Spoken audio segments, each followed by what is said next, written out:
ඔයාලා දැනටමත් දන්නවා 3D printing කියන්නේ මොනවද කියලා. ඉතින් මේ 3D printing වලට පාවිච්චි කරන material, ඒ කියන්නේ filaments ගැන 3D printing වලට අලුත් ඔයාලට පොඩි අවබෝධයක් දෙන්න තමයි අපි මේ වීඩියෝ එකෙන් බලාපොරොත්තු වෙන්නේ.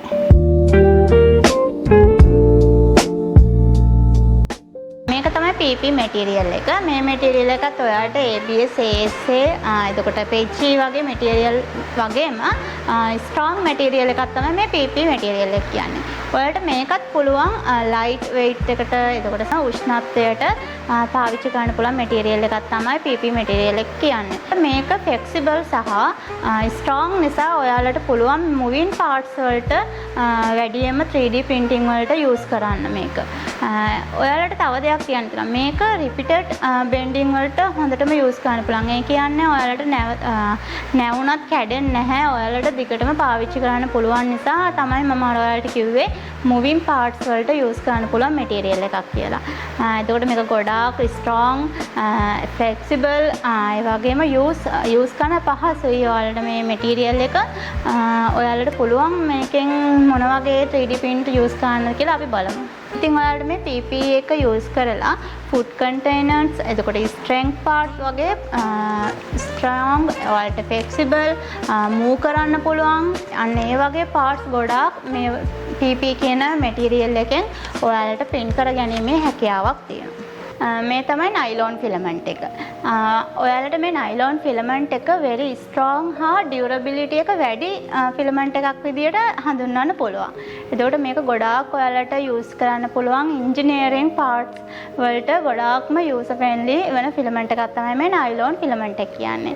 මේ නයිලෝන් ෆිලමන්ට් එක ඉක්මනට ගෙවෙන්නේ නැති හින්දා ඔයාලට gear parts, machinery parts වගේ ගොඩාක් හොඳ product print කරගන්න පුළුවන් හැකියාවක් තියෙන ෆිලමන්ට් එකක් තමයි මේ නයිලෝන් ෆිලමන්ට් එක කියන්නේ. එතකොට මේක flexibility එක වැඩි, professional machinery project වලට ගොඩාක්ම හොඳ ෆිලමන්ට් එකක් වගේම හොඳ high තියෙන. ඒ කියන්නේ strong ෆිලමන්ට් එකක් කියලා මට ඔයාලට හඳුන්වලා දෙන්න පුළුවන් ෆිලමන්ට් එක තමයි නයිලෝන් ෆිලමන්ට් එක කියලා කියන්නේ.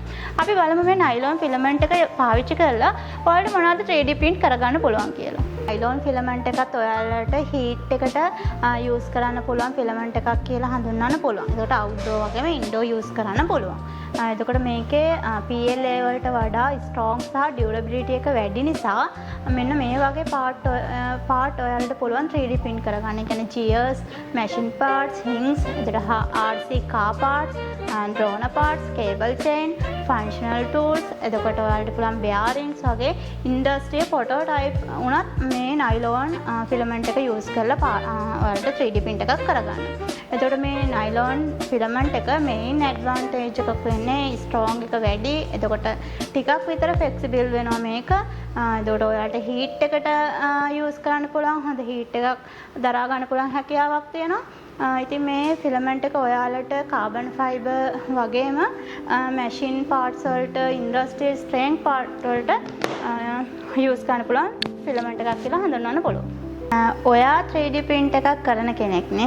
ඉතින් ඔයාගේ 3D print එක කරද්දී ඔයා ෆිලමන්ට් එකක් තෝරගන්නවානේ.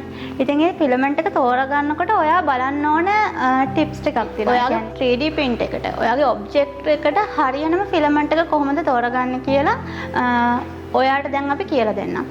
ෆිලමන්ට් එකක් තෝරගන්නකොට ඔයා බලන්න ඕනේ මේ ෆිලමන්ට් එක ඔයාගේ 3D print එකට ස්ට්‍රෙන්ග්ත් එක ඇතිද? එතකොට ෆ්ලෙක්සිබිලිටි එකක් ඔයාට ඕනේද?